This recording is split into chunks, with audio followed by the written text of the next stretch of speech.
ஜால் மீனவன் பாசவர் கடல்லேருந்து இப்போ ஒழிக்கிட்டு இருக்கோம். சரியாக 5:30. இதான் எங்களோட சிறுவத்தடி கடலுக்கு அமைஞ்சிருக்கிற ஒரு கோயில் உண்டு. நாங்கள் சிறுவத்தடின்னு சொல்கிறாங்க. எல்லோரும் பாருங்கள் அந்த சிறுவத்தடியை. இன்றைக்கி எங்களோட வலையில் என்ன மீன் கிடக்குன்னு தெரியலை. வாங்க நீங்களும் வாங்க போய் பார்ப்போம். வாரவங்க கொஞ்சம் கவனமாக வாங்கோ. என்ன சொன்னால் இவனுக்கு இன்ஜினோட தெரியாது. ஜாக்கெட்டு இருந்தால் போட்டு கொண்டு வாங்கோ. கொண்டு வள்ளத்தை கவுட்டாலும் கவுட்டு விட்டுருவார். ஓகே, நீங்களே பாருங்கள் உங்களோட அழகான கடலை. இதுதான் பாசவர் கடல்.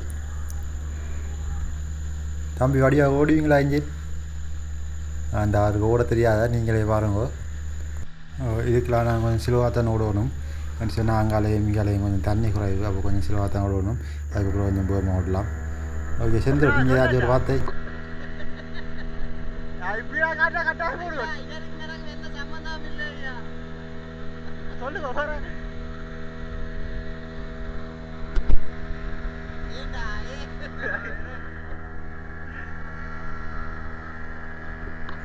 இது இன்னொரு சிறுவம் உண்டு. இது கடலுக்குள்ளான் கிடக்கு, நடுக்கடலில் இருக்குது. ஓகே, நம்ம பாட்டிக்கிட்ட வந்துட்டோம், வாங்க போகலாம்.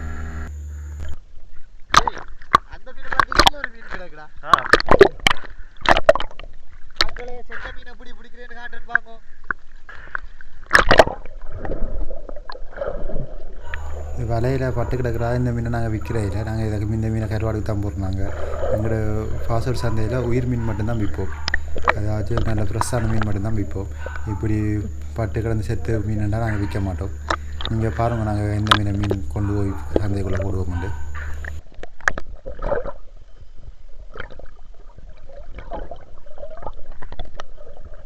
மறுபடியும் சீலா வெட்டியா பாப்போம். இவர்கிட்ட சித்தப்பா அடிவெட்டு செத்துட்டு அவரே தூக்கும். வேற பிடிக்கும், அவரை எடுத்துட்டு வா.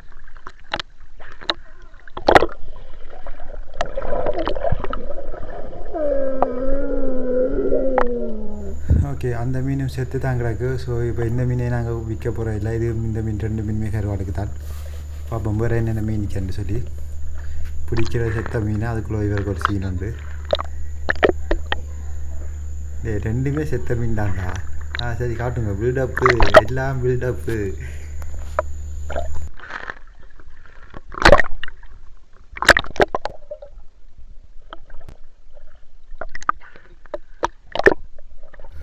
ஓகே, இப்போ வேறு என்னென்ன மீனிக்கான்னு சொல்லி நம்ம கொஞ்சம் உள்ளே போய் பார்ப்போம்.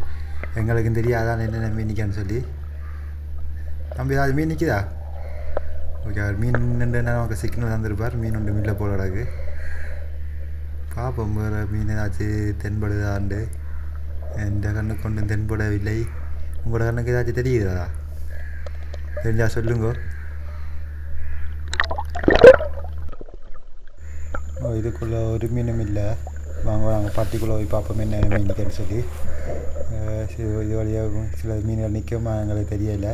இந்த கொஞ்சம் கடலும் கொஞ்சம் கிடக்கு. அப்போ எங்களுக்கு முடியாது தெரியலை. நாங்கள் பாட்டிக்குள்ளே போய் பார்ப்போம் என்னென்ன மீன் நிற்கன்னு சொல்லி.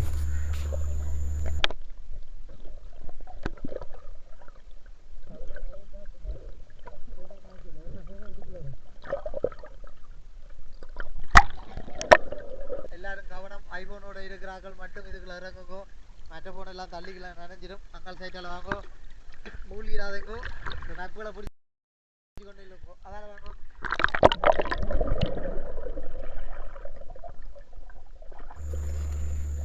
ஃப்ரெண்ட்ஸ், எங்களுக்கு மீன்கள் ஒன்றும் தெரியலை. ஆனால் கனவா கொஞ்சம் நிற்கிது. கனவா நின்றாலும் எங்களுக்கு இதில் உங்களுக்கு படிசாக தெரியாது. ஸோ அப்போ நாங்கள் கடிப்பழை போட்டு எடுத்து பார்ப்போம் என்னென்ன மீன் நிற்குன்னு சொல்லி. அவருக்கு ஏதாச்சும் தெரியாதுன்னு தெரியலை. எனக்கும் தெரியலை, இந்த கேமராவுக்கும் தெரியலை. உங்களுக்கு ஏதாச்சும் தெரியுதா மீன்? சரி பார்ப்போம். கனவா கொஞ்சம் நிற்கிது. கனவா பார்ப்போம் வேறு என்னென்ன மீன் நிற்குன்னு சொல்லி. தம்பி அந்த கடிப்பில் ஏறா, கடி எடுத்து பார்ப்போம் என்னென்ன நிற்குது.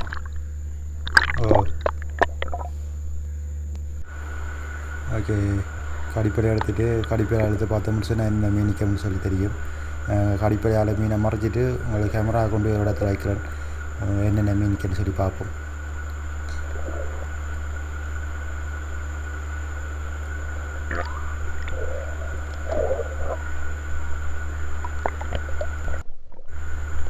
மேலே வாடி அப்படிடா கடிப்படை கீழே விழுது. அவர் கேமரா பிடிச்சிருக்கால கடிப்படையை கொஞ்சம் கீழே விட்டுட்டார் போல அடகு. சரி ஓகே நாம் மேலே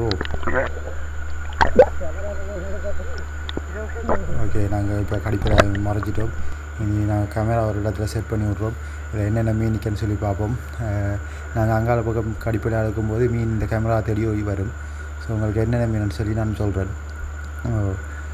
திரளி நிற்கிது, சல்லி நிற்கிது, பொட்டத்திரளி என்று சொல்லுவாங்க இந்த மீன்களை. இது பால் முட்டான் தான் கொஞ்சம் நிறைய நிற்கி போல் அடக்கு. ஒட்டி நிற்கிது, ஊரா நிற்கிது. வேறு என்னென்ன மீனுன்னு சொல்லி பார்ப்போம். ஓகே ஒரு கிளாத்தி ஒன்று நிற்கிது. இது ஓரா. இது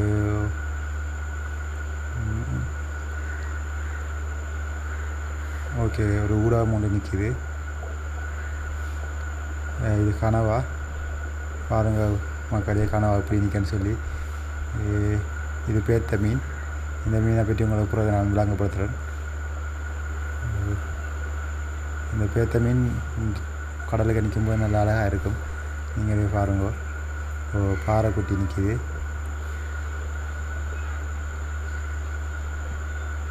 ஓகே அதெல்லாம் பக்கத்தில் எல்லா மீனும் சுற்றி கொண்டு வருது கேமராவுக்கு பக்கத்தில். ஒரு உருவம் ஒன்று நிற்கிது. வேறு என்ன கனவா கொஞ்சம் கூட நிற்க போல நடக்கு. கனவா மேலே வருது. உங்கள் கேமரா கீழே இருக்கிறாலும் உங்களுக்கு தெரியல. உங்களுக்கு இந்த இதில் மீன் பேர் தெரிஞ்சுன்னு சொன்னால் கீழே கமெண்ட் பண்ணுங்கள். என் ஒவ்வொரு இடத்துல ஒரு பேர் வைப்பாங்க. நாங்கள் இந்த மீன்களுக்கு இப்படி பேராக வச்சுருக்குறோம். பார்ப்போம் உங்களுக்கு அது பேர் தெரிஞ்சால் நீங்கள் சொல்லுங்கள்.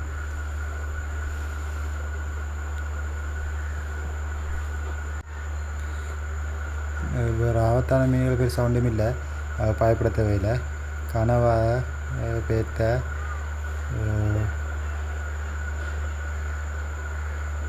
இது பொட்டத்திரடி, பாறை.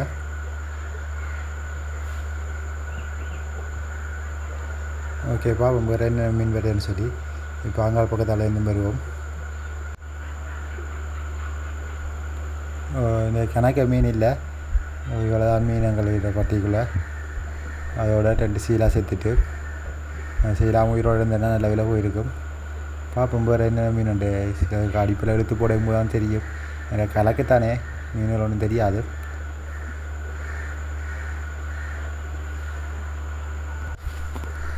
உங்களுக்கு இதில் ஏதாச்சும் மீன் ஏதாச்சும் வேணும்னு சொன்னால் சொல்லுங்க, கொண்டு வந்து தரலாம்.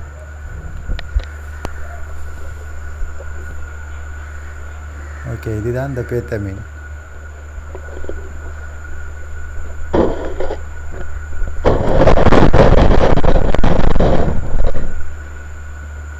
ஓகே மக்களே, நாம் இப்போ கடிப்படை எடுப்போம். கடிப்படைக்குள்ளே என்னென்ன மீன் இருக்குன்னு சொல்லி பார்ப்போம். கடிப்படை எடுத்து வள்ளத்துக்குள்ளே கொண்டு போவோம்.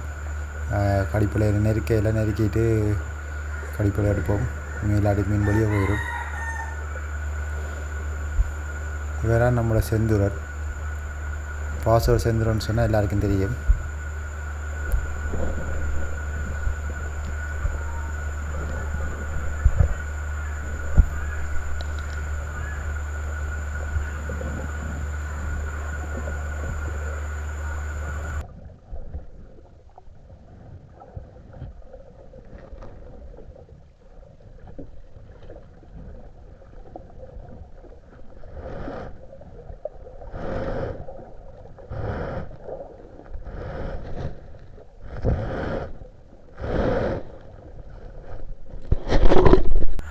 ஓகே நம்ம கடிப்படை கொஞ்சம் வேகமாக இழுக்கணும், இல்லாட்டி மீன் வெளியே போயிடும். கொஞ்சம் வேகமாக தான் நிற்கணும். ஓகே நம்ம கடிப்படையை கொஞ்சம் வேகமாக அழுத்து போட்டுட்டு என்னென்ன மீன் நிற்கன்னு சொல்லி பார்ப்போம். அதுக்குள்ளே அவன் மற்ற மீன் அது 2 ஆளுன்னு சொன்னால் மீன் நண்டு அப்படி பிடிச்சி கொண்டு ஆள் மேலே வருவார். அதுக்குள்ளே நம்ம கடிப்படை இழுப்போம்.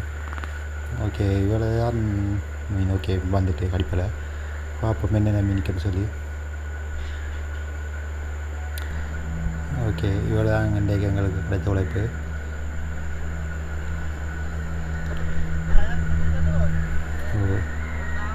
இதுதான் இந்த பேத்த மீன்.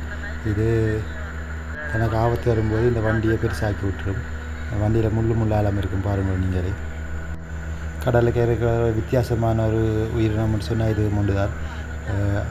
ஆபத்து வரும்போது பலூன் மாதிரி தன் உருவத்தை பெருசாக்கி விட்டுரும்.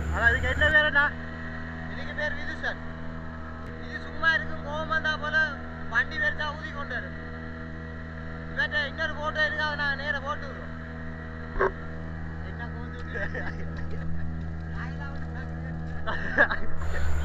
ஓகே, நாங்கள் இப்படியான மீன்கள் தான் எங்களோட ஊருக்கு விற்கலாம். இப்போ நீங்கள் பாருங்கள், இந்த மீன் இப்படி துடிச்சு கொண்டு இருக்கணும்.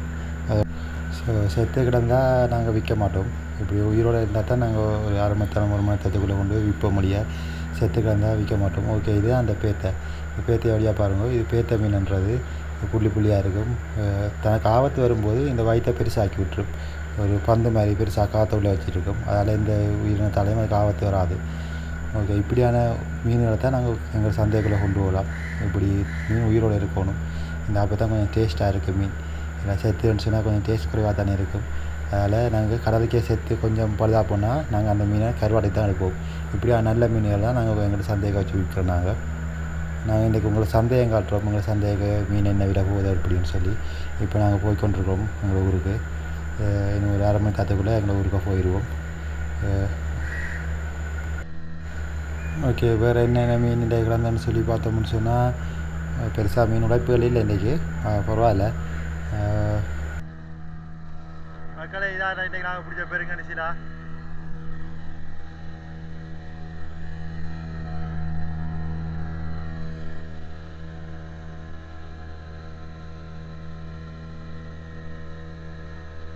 இப்படித்தான் இதில் காமெடி பண்ணிக்கிட்டே இருப்பார்.